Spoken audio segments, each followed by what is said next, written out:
청력의 반대는 뭐예요? 인력. 그죠? 끌어다니는. 그러니까 이 거룩함에는 두 가지 요소가 다 있어요.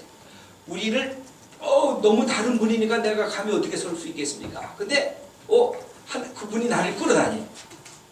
그게 매력이에요. 그러니까 기독교 신앙이 거룩함을 경험하면서는 나를 배타하는, 나의 죄를 바태하는 것과 나를 끌어들이는 것. 그러니까 베드로가 주여 나는 죄인으로소이다 하고 무릎을 꿇잖아요. 도망가려고 그랬어요. 그랬더니 예수님이 너는 나를 따라오라. 그러니까 청력을 경험해야 인력을 동시에 경험하게 돼요. 이게 여러분 신앙의 선배들을 쭉 보시면 그래요. 하나님이 두려우면서도 하나님이 매력적인 분이에요. 그것을 깨닫게 되면 이제 신앙이 아주 어마어마한 다이나믹이 생겨지기 시작하는 거예요. 이 다이나믹을 여러분들이 경험을 해야 돼요. 이 말씀을 통해서, 예배를 통해서, 여러분들이 찬양을 통해서 경험을 해야 돼요. 그런데 왜 이렇게 달려가게 되느냐? 세 번째 경험하는 게 뭐냐면 거기에 전적인 녹음, 새로움이 있어요. 어디에서도 경험하지 못했던 새로움이 나를 초청하는 것을 경험하게 되면서 내 영혼이 기뻐 뛰놀기 시작한 거예요. 그래서 이 거룩함을 경험한 사람들이 바로 그것인데 하나님을 경외한다는 것이 그거거든요. 하나님의 거룩함 속에 들어가서 나는 죄인입니다. 동시에 하나님이 나를 초청하시네요. 동시에 저분에게만 내가 여태까지 보지 못했던 새로움과 정말 하늘로부터 내려오는 이 일상 속을 깨뜨려버리는 계시의 역사가 있구나. 그 사실을 알게 되면서 나가게 되는 것이 그 경외예요. 그러니까 하나님을 경외한다는 굉장히 큰 언어가 그 안에 담겨져 있어요. 그때 내가 이분을 사랑하지 않을 수가 없구나. 그 하나님이 나를 사랑하는 것. 그게 예수 그리스도를 통해서 경험이 되고 성령의 역사를 통해서 경험하게 되는 것인데 그런 점에서 여러분이 하나님의 경외가 갖고 있는 이 다양한 측면을 받아들이시면 굉장히 큰 축복을 얻게 되는 거죠. 그 안에 모든 것이 다 들어가 있죠. 예, 아까 누가 손 들었죠? 예. 안녕하세요. 저는 치기 조예나입니다. 이름이? 조예나요. 조예나. 예수님과 난가요? 예수님 나라. 예수님 나라. 예수님 나라도 되지만 예수님과 나. Jesus and I. 멋진 이름이죠. 예나. 네. 제가 재해석한 건가요? 예. 예. 저는 목사님께서 어떻게 예수님을 만나게 되셨는지랑 목사님이 왜 되셨는지 그리고 마지막으로 나하고 오늘 저녁까지 내일 아침까지 동의할래요? 그래야 얘기가 다 되는 거지. 하루 이틀에 다 얘기할 수 있는 부분이 아니고, 그죠? 그건 제가 이 가슴에 새겨둘 테니까 언제 그런 기회가 생기면. 예. 드리고 싶은데 저희 붙이기 위해서 축복 기도 하나 해주세요. 예, 이따가 하고 갈 거예요. 네. 또 다른 친구. 예. 17기 손영조입니다. 손영조. 예, 손영조. 이게 뭐예요? 공공인지학부. 이게 뭐 하는 학부죠? 법학 공부하는. 법학 공부가 이렇게 이름이 이렇게 돼 있어요? 네, 법학대학교가 없어지고 생기면서 그 이름이 좀 변동이 됐어요. 예. 저는 얘기하죠. 그 사실 이번 주에 조금 그냥 강의 주제랑 비슷할 수도 있지만 제가 그냥 고민을 하고 있었던 주제가 약간 그 원죄에 대한 전가에 대한 부분이었는데 하나님의 형상대로 아담이 창조되어서 아담이 생활하다가 그 아담의 범죄함으로 인해서 원죄가 생겨났고 그것이 이제 그 피조물로서 계속 전가되었다라는 부분을 처음에는 그냥 아담이 인간의 대표로서 지었기 때문에 그 원죄의 효력이 피조물에게도 계속 있는 것 같다라는 생각이 들었지만 계속 좀 묵상할수록 일종의 법적으로 보면 연좌제가 아닌가 하는 생각이 들고 이거 원죄의 전가를 어떻게 이해해야 되는지에 대해서 좀 이제 아담이 범죄했으면 그것으로 끝내야지 왜 2대 3대로 가서 지금 우리가 몇 대인지 뭐 수천 대로 내려왔는데 왜 우리까지 이 뒤집어 씌워야 되느냐 그 질문인가 보죠? 네. 본인은 죄인 아닌 것 같아요. 죄인인 것 같은데 죄인입니다만 원죄에 근데 대한 전달이 왜 죄인인 것 같아요? 제 모습을 보면 너무나도 많은 죄를 짓고 있는 거를 그 아담 비슷한 죄가 본인에게도 있다고 생각을 해요. 네. 뭐 그러니까 뭐 자연스럽게 문제가 우리 손군에게 왔네. 모든 저는 과정과 경험을 너무 제 모습을 보고 이해를 하는 거 말고 이제 두 가지 점에서 이제 접근이 가능한데 실존적으로 아담이 모형적이란 말이죠. 우리 그러니까 모형적으로 나도 그 속에 들어가면 아담의 모습이 그대로 이해가 되거든. 어? 그래서 아담이 여인이 와서 아내가 와서 이거 우리 같이 먹자. 그랬을 때 거기 같이 있었어요. 아담은 저 바깥에 있다가 여보 우리 이 뱀이 그러는데 이게 먹으면 이게 눈이 밝아진다 그러더라. 그러니까 우리 같이 먹자. 그래서 먹은 게 아니라 거기 보면 뱀이 너희라고 계속 복수를 써요. 그러니까 이게 지금 여인을 대표하고 아담은 어디로 가 있어요? 뒤로 들어가 있어요. 숨어 있어요. 그러다가 여인이 주니까 그걸 받아 먹었어요. 그러고 나선 하나님이 찾아오셨잖아요. 물었잖아요. 누구한테 물어요? 여인한테 먼저 묻지 않아요. 아담에게 물어요. 아담아, 내가 먹지 말라고 한 선악과를 먹었느냐? 그러니까 아담이 뭐라고 대답을 했어요? 이 여자가 좋다. 여기 있는 여자 아니고 이 여자가 내게 줘서 먹었다 그래요. 근데 그것만이었으면 그래도 조금 나았어요. 뭐라고 그랬어요? 그 앞부분에 하나님이 주신, 하나님이 만드신 이 여자가 내게 줘서 먹었다 그랬어요. 이 책임이 누구에게 있어요? 여자에게 있는 것뿐만 아니라 이 여자 안 만들었으면 내가 안 먹었을 텐데 괜히 만들어줘가지고 돕는 자로 만들어줬다 그래서 잘 돕는 줄 알고 이렇게 먹었더니 이 여자 때문에 하나님이 만드셨잖아요. 그러니까 핑계를 두 가지로 뒀어요. 하나는 수평적인 옆에 친구에게 됐고 또 하나는 수직적인 하나님에게 됐어요. 이런 인간의 실존적인 우리의 핑계되는 모습이 오늘 우리들에게도 똑같이 있다는 거죠. 그런 점에서 모형론적으로 아담과 하와의 그 모형이 내 안에 그대로 똑같이 담겨져 있는 뜻에서 원죄론적으로 우리의 그 모든 것들을 이렇게 이해할 수 있는 것이 있고 또 하나는 우리가 갖고 있는 약간의 이 표면적으로 여러분 박수를 치려면 이렇게 되어 있잖아요. 이렇게 소리가 나요. 근데 어느 날 인간이 하나님을 이렇게 거부했어요. 그때 하나님이 인간을 다시 찾아와요. 이렇게 와요. 다시 이렇게 해요. 이 역사의 흐름이 어둠의 역사와 반역의 역사에 들어간 이 흐름이 이게 회복이 안 되는 거예요. 그럼 뭐가 회복이 돼? 인간이 돌아와야 회복이 되는데 이 돌아옴의 회복이 역사 속에서 창세기서부터 이게 계속해서 흘러가는 거예요. 어디까지? 바로 예수 그리스도를 통해서 이게 계속 흘러가요. 그래서 이게 회복이 되는 게 어디로부터 근본적으로 회복이 되느냐? 부분적인 회복은 구약에서 나오는 율법을 통해서 또 제사법을 통해서 예배법을 통해서 이게 회복이 돼요. 그 다음에 신약에 들어오면 예수님의 십자가의 보혈 그리고 부활 이것을 통해서 우리가 어둠 속에 이렇게 제쳐져 있었던 것이 주님을 통해서 빛의 역사로 우리가 초청을 받고 또 실존적으로 그 모형론적으로 우리가 하나님과 내 옆에 있는 이웃에게 핑계를 댔던 것이 예수님이 대신 그것을 받음으로 우리가 갖고 있었던 우리의 죄악들이 회복이 되는 역사를 두 가지 점에서 이렇게 회복이 되기 때문에 원죄라고 하는 것을 그냥 하나님이 죄악이 너에게 전가됐다라는 것으로 하면 기분이 나쁠 것 같아요.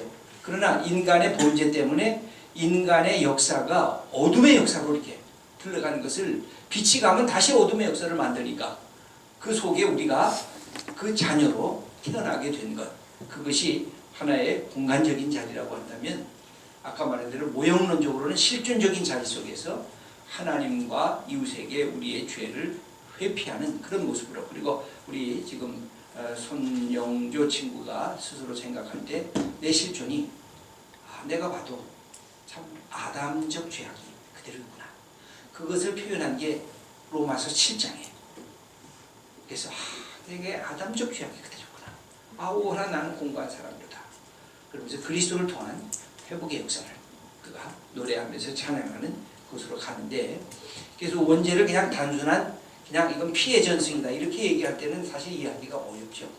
그러나 범주적인 하나님과 대적적인 자리의 어둠 속에 하나님의 빛이라고 하면 어둠 속에 있는 부모를 인해서 자녀는 저절로 그 어둠 속에서 그 속에서 자라난다는 것. 그리고 실존적이고 모형론적으로 우리가 아담의 그 범죄의 모습 속에 우리가 들어와 있다는 것. 그리고 로마서 7장은 그래서 아담적 인간상을 얘기를 한다면 로마서 8장은 어떤 인간상을 얘기할까요? 그리스도 안에 있는 인간상. 그게 범주적인 인간상이죠. 7장은 아담 안에 있는 인간상, 8장은 그리스도 안에 있는 인간상. 그래서 우리가 아담적 인간상 로마서 7장에서부터 어디로 바꿔졌어요? 예수 그리스도를 믿음으로 그리스도 안에 있는 범주적 새로운 인간상으로 바뀌어진 것. 그게 원죄로부터 우리를 탈출시키는 하나님의 은혜의 역사라고 그렇게 얘기할 수가 있습니다. 이제 뭐 시간이 다 돼서 그럼 두 분 끝내야 돼. 두 분 하고 허락을 받으면 그 다음에 이게 제일 처음에 빨리 그래서 손 들어야 되는 거야. 얘기하시죠. 네, 저는 17기 조수옥이라고 합니다. 조수옥, 얘기하죠. 보면은 그러니까 하나님의 지혜가 있고 사람의 지혜가 있는데 여기서 하나님의 지혜인지 사람의 지혜인지 어떻게 분별을 할 수 있는지 그게 좀 많이 고민인 것 같아요. 그래서 때마다 뭐 삶에 고민이 있고 문제들이 생길 때 그것을 나만의 지혜로 해결하고 싶지가 않고 하나님의 지혜를 구하면서 분별력을 가지고 싶은데 그게 하나님께서 주신 마음인지 뜻인지 혹은 그냥 내 안에 있는 아니면 다른 사람들의 제가 질문할게요. 하나님의 지혜와 인간의 지혜는 충돌합니까? 아니면 안 충돌합니까? 근데 여기 제가 그 목사님께서 주신 그 종이를 보니까 이제 십자가는 하나님의 지혜를 거절하고 자기 인간의 지혜를 자랑하고 분쟁하는 지혜라고 약간 좀 대립적으로 반대되는 개념으로 나와요. 두 가지가 다 있어요. 충돌하는 개념이 있고 서로 상응하는 개념이 있어요.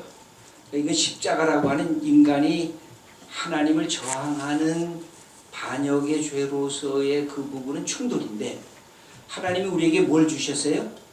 지, 정, 의를 우리에게 주셨어요. 그러니까 우리 마음속에 양심에 의해서 깨닫게 되고 지성에 의해서 깨닫게 되는 그 많은 것들, 여러분들이 지금 공부하는 거, 이것은 인간의 지혜이면서 동시에 누구의 지혜예요? 하나님이 우리에게 주신 지혜예요. 그러니까 그거 아주 좋은 거예요. 그런데 이것이 하나님을 저항하는 거, 인간이 교만해지는 거, 지 혼자 잘났다고 생각하는 거, 하나님 없이도 내가 인생을 살 수 있다고 하는 그런 지혜로 갈 때 이게 충돌이 되는 거죠.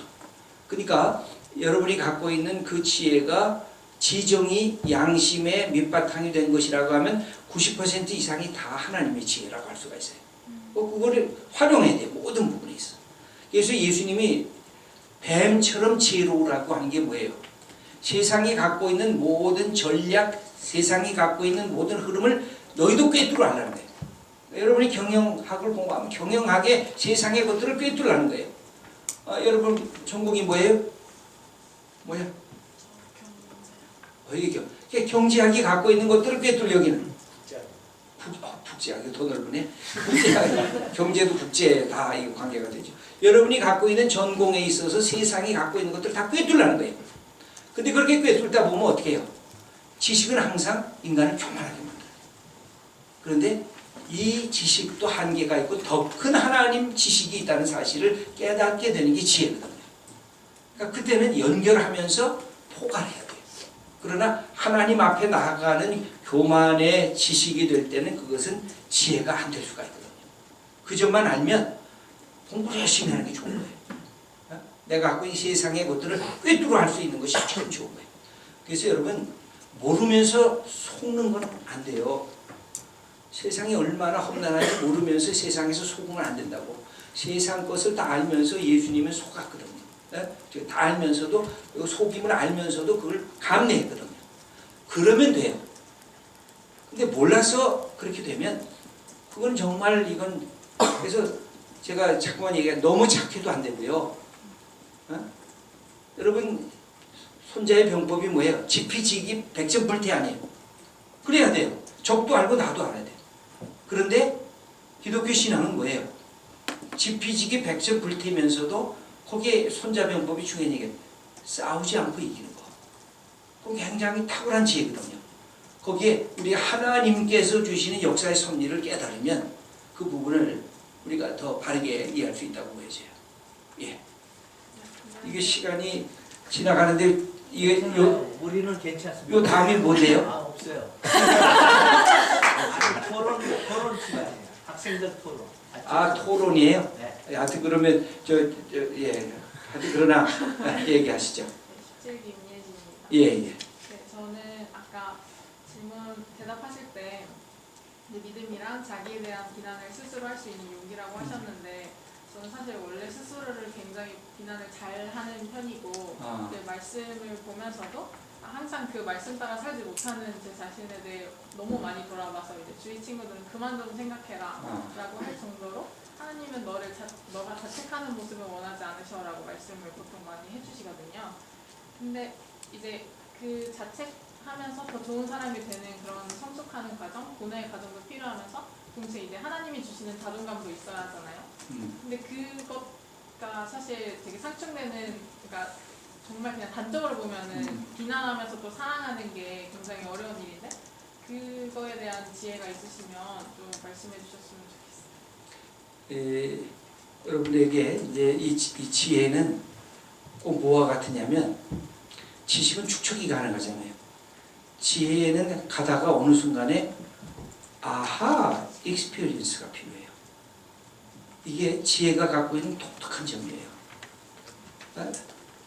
그냥 지식은 그냥 1 더하기 1은 2 이건 가르치면 그 다음에서 또 출발하잖아요.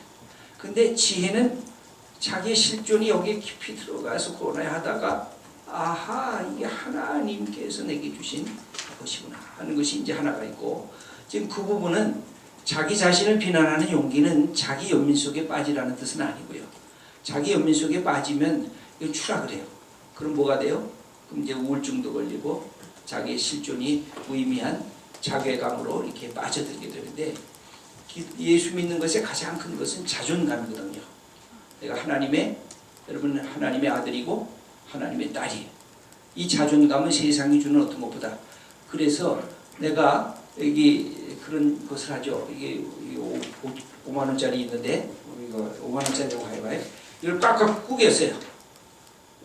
그리고 우리 여러분들에게 이 꾸긴 거 가질 사람 그러면 여러분 손을 들래요, 안 들래요? 되겠습니다. 손 들겠죠? 이거를 내가 밟아가지고 저 진흙탕 속에 집어넣어가지고 근데 이거 가질 사람 하면 손 들래요, 안 들래요? 되겠습니다. 왜 들죠? 가치가 사라지지 않습니다. 5만 원짜리 가치가 사라지지 않습니까? 그러니까 여러분들이 좀 실수할 때도 있어요. 넘어질 때도 있고. 그런데 이렇게 짓밟히는 것 같이 정말 시궁창 속에 들어간 것 같이. 근데 여러분이 예수를 믿잖아요. 그러니까 여러분은 어떤 사람이에요? 하나님의 아들이고 하나님의 딸이라는 자존감과 가치가 존재하는 거예요. 그러니까 그것을 놓치지 않는 한 자기를 비난하는 문제가 없어요. 그러다가 자기가 너무 비난되는 것 같으니까 그때 시편 41편과 42편을 읽어보면 뭐라고 표현해요? 내 영혼아, 자기를 향해서 하는 거예요. 내 영혼아, 네가 어찌하여 실망하며 낙심하며 슬퍼하는가? 다시 용기를 내라. 그러니까 자기가 자기를 비난하는 용기를 갖는 것과 동시에 뭘 가져야 돼요? 자기가 자기를 위로할 줄 아는 능력을 가져야 돼요. 그래야 이 두 가지가 맞부딪히면서 끊임없이 다이나믹이 일어나요. 여러분 기독교는 다이나믹이 없어지면요, 그러니까 맹한 종교가 돼요. 기독교는 왜 다이나믹이 일어나요? 하늘과 땅을 붙잡고 있어요. 시간과 영혼을 붙잡고 있어요. 그리고 거룩함과 죄악 속에 들어와 있어요. 기독교가 왜 다이나믹하냐? 다른 종교하고 달리 기독교는 굉장히 다이나믹한 종교예요. 가장 강렬한 양 끝을 붙잡고 있기 때문에. 그래서 자기가 자기 자신을 비난할 수 있는 용기와 더불어 자기 자신을 격려하고 위로할 수 있는 그런 용기가 동시에 필요하다고 그러죠. 그러니까 그 두 가지 점을 가지면 아, 내가 이렇게 한 걸음씩 한 걸음씩 성숙하고 있구나. 내가 어저께는 한 걸음 뒤로 갔는데 아, 오늘 두 걸음 가지 뭐. 어저께 두 걸음 뒤로 갔는데 아이, 내가 다시 일어날 거야. 그리고 세 걸음 나가고. 이 용기가 우리에게 필요하니까 여러분들이 너무 이것을 자기 연민 속에 빠뜨리지 말고 그러고서 자기를 자기가 스스로 격려할 줄 알아. 내 영혼아, 네가 어찌하여 낙심하며 네가 그렇게 힘들어한다. 다시 일어나라 하는 그것이니까. 예. 하고 저기까지만 하고 끝내야 될 것 같습니다. 예. 말씀하시죠. 17기 정성윤이라고 합니다. 예. 저는 약간 자유의지에 대해서 또는 실존이라는 거에 대해서 많이 생각을 했었어요. 예를 들면 옛날에는 그냥 하나님이 말씀하신 거에 순종해야 된다. 우리는 하나님이 명령하신 거에 순종해야 된다. 그거를 그냥 문자 그대로 받아들이면은 그냥 내가 뭘 하든 하나님께서 그러니까 지금 배경 설명을 하는 건데요. 뭘 하든 하나님께서 이거 하라고 하는 것 같으면 해야 될 것 같은 그런 강박관념에 빠지다가 아, 이건 절대 옳지 않다. 그렇게 생각했었고, 또 하나는 어떤 자동차 모형이 있는데 질문을 조금 질문을 좀 축시켜야 돼요. 그러니까 이제 본 질문으로 들어가서 자동차 모형이 있는데 거기서 우리가 조수석이 아니라 우리가 운전석에 앉는 게 아니라 예수님이 운전석에 앉고 우리가 조수석에 앉아야 된다. 그 모형에 저는 조금 반대하는 이유가 운전석에 앉게 되면은 그러면 인간에게 주신 자유의지는 어떻게 되는가? 우리가 결국에는 삶을 보면은 어떻게 보면 우리가 운전하면서 결국에 예수님의 뜻을 따라서 우리가 결정하는 건데, 그러면 우리가 운전석에 앉고 예수님이 가르쳐 주신 그 내 운전 방법대로 운전하는 것이 오히려 더 옳은 모형이지 않을까, 그런 생각이 듭니다. 그거에 대해서 어떻게 생각하시는지 궁금합니다. 그러니까 여러분들이 주체자예요. 그러니까 우리가 예수님이 운전한다고 하면 여러분이 도망자가 돼요. 책임자가 돼요. 그러니까 인생은 여러분들이 운전하는 겁니다. 여러분들이 직접 오른쪽 갈 건가, 왼쪽 갈 건가, 앞으로 갈 건가, 뒤로 갈 건가, 우리 정군이 직접 운전하는 거예요. 그러니까 조수석에 앉아서 예수님 운전해 주세요. 말도 안 돼요. 내가 운전해야지. 다만 그 속에서 하나님이 내게 주신 것들이 너무 많은 거예요. 지정의, 생각하는 힘, 모든 걸 판단하는 힘, 양심에, 이걸 갖고 사실은 하나님은 우리의 삶에 계속 동행하고 계신 거예요. 그런데 이제 가끔 모르는 부분이 생겨져요. 그런 모르는 부분도 내가 갖고 있는 지정의로 판단하기가 어려운 것들은 기도하면서 할 필요가 있어요. 그러니까 내 지정의조차도 이게 옳은가 그른가를 기도하면서 내 지정의를 하나님께 맡기면서 끊임없이 대화하면서 찾아나가야 되고, 그것을 뛰어넘는 것들이 또한 있어요. 인생에. 그때도 기도하면서 나가면, 그래서 어거스틴이 무슨 말까지 했느냐면, 네가 정말 하나님 사랑하냐? 여러분 어때요? 하나님 정말 사랑해요? 이거가 기도하면서 확인이 되면 내게 주신 지정이, 판단, 이 모든 것을 갖고 무엇이든지 하라 그래요. 중요한 건 뭐예요? 전제가 뭐예요? 하나님을 정말 사랑하고 하나님의 영광을 위해서 내 삶이 쓰임받기를 원하는가. 그러면 내게 주신 것 두려워하지 말고 들어라. 그래서 만약 잘못되면 다시 하나님 앞에 회개하면서 방향을 바꾸면 되거든요. 근데 제일 처음부터 이거 하나님이 이게 저거 하실까 말까, 그럼 한 걸음도 나갈 수가 없어요. 제일 전제를 중요시 여겨야 돼요. 내가 하나님을 경외합니다. 하나님을 사랑합니다. 그리고 내가 내 인생 하나님께서 드리는 인생을 살고 싶습니다. 이게 제일 처음에 명백해야 돼요. 그러면 내가 하나님 사랑하면서 하겠습니다. 기도하면서 하겠습니다. 내가 가면서 하나님이 이거 아니시라고 바꾸고, 하나님이 멈추라고 그러시면 멈추고, 하나님이 가라고 그러면 그냥 가겠습니다. 그러니까 제일 근본적인 전제가 중요한 것 같아요. 그것이 잘 안 돼서 우리가 내 마음대로 하다가 하나님도 내 마음대로 했네요. 내 욕심대로 하다가 이거 하나님을 잊어먹고, 오늘 아침에도 다윗의 이야기를 하면서 나단이 이게 심판 다윗에게 경고하는 얘기를 읽었는데 새벽 기도에 거기에 하나님에 대한 얘기가 이 다윗이 범죄할 때 하나님에 대한 얘기가 다 없어요. 하나도. 하나님이 탄식하는 거죠. 지가 욕심이 생기고 국률한 마음이 없고 남의 여자 빼앗고 그 남편을 갖다가 전쟁터에서 죽이고 아주 다윗이 교활한 놈이에요. 거기서 정말 악하고도 악해. 그래서 결국 다윗의 그 가정이 어떻게 돼요? 다 파괴돼요. 남의 가정 파괴하는 게 그대로 다윗에게 가정에 그대로 들어와요. 참 아주 그게 우리의 마음을 아프게 하는 것이죠. 그래서 하나님 사랑하는 게 명백하면 그냥 가세요. 그 하나님 또 변경시켜줄 거예요. 사람 만날 사람 만나게 해주고 갈 사람 가요. 저 뒤에. 안녕하세요. 저는 졸업생 정상경이라고 합니다. 예, 반가워요. 졸업생까지 오니까 더 좋네. 좀 큰 질문이긴 한데 예. 제가 진짜 고민하고 있는 부분이기도 하고 목사님의 지혜가 듣고 싶어서 드리는 질문인데 세대 갈등에 대해서 여쭤보고 싶거든요. 세대 갈등. 최근 근래 몇 년 사이에 어떤 그런 정치적 사건으로 비롯돼서 원래도 있었던 그 세대 갈등이지만 좀 더 그 갈등이 심화되고 그런 어른 세대에 대한 어떤 반발적인 것들이 이미지가 도착화된다는 생각을 많이 했어요. 근데 뭐 교회 안팎, 그러니까 교회 밖에서도 마찬가지지만 지금 본인은 중간 세대예요? 젊은 세대예요? 아니면 기성 세대예요? 개인적으로는 젊은 세대가 이 젊은 사람들하고 대화가 돼요? 좀 같은 나이대. 바로 전기예요. 전기예요? 바로 전기? 네, 맞습니다. 난 또 한참 선배인 줄 알았더니.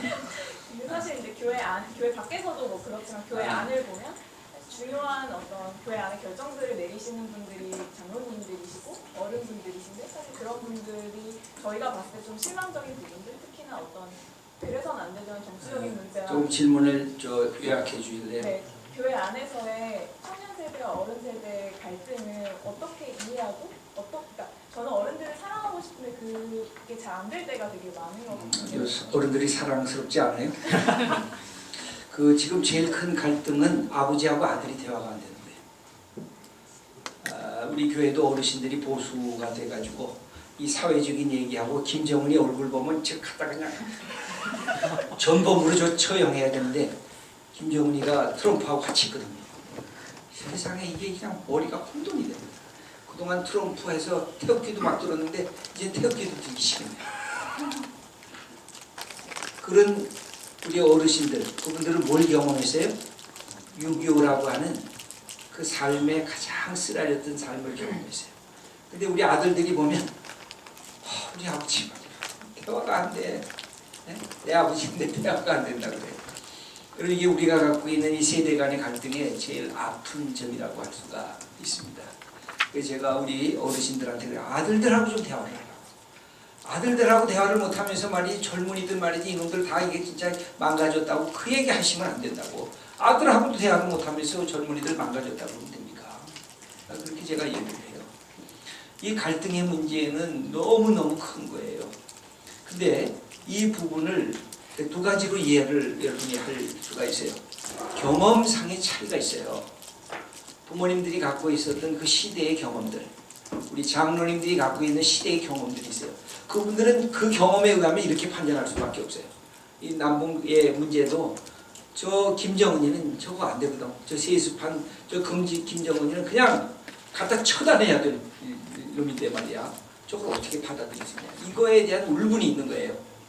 근데 젊은이들은 그래서 이 남북회담이 이게 젊은 사람들에게 70년의 세월이 흘러간 것도 지금도 그런데 이게 50년, 30년 전 이렇게 가면은 정말 대화가 안 되죠. 왜냐하면 6.25 전쟁이라고 하는 뼈아픈 우리의 이 한국사에 나타난 그 부분이 있기 때문에 그러나 젊은이들은 그런 세대가 없기 때문에 훨씬 더 인간과 인간적으로 만나기를 원하고 있죠. 그래서 제일 중요한 것은 갈등이라고 하는 것이 없는 게 평화가 아니에요. 갈등이 없는 건 평화가 아니라 그건 죽음인 거예요. 죽음. 여러분은 갈등 없으려면 어디로 가야 돼요? 저 공동묘지로 가야 돼요. 공동묘지로 가면 갈등이 없는 거예요. 여러분 집안에 엄마하고 싸워요? 아버지하고 여러분 싸워요? 안 싸우고 도망가면 그 가정이 망가진 가정이에요. 오히려 아빠하고 저항하고 엄마한테 저항하고 그리고 엄마 야단도 좀 맞고 그러는 가정이 이게 복받은 가정이에요. 도망가면 그거는 평화가 아니라 죽음인 거예요. 그러니까 갈등이라고 하는 것은 언제나 필요한 겁니다. 근데 갈등을 해결하는 능력을 우리가 키워야 돼요. 갈등을 해결하는 능력은 두 가지거든요. 하나는 부모의 세대, 부모는 자녀의 세대를 이해해 주는 거. 그러니까 다름은 틀림이 아니라고 하는 사실을 이해하는 거. 여러분 그렇지 않아요? 나하고 다르니까 저놈은 다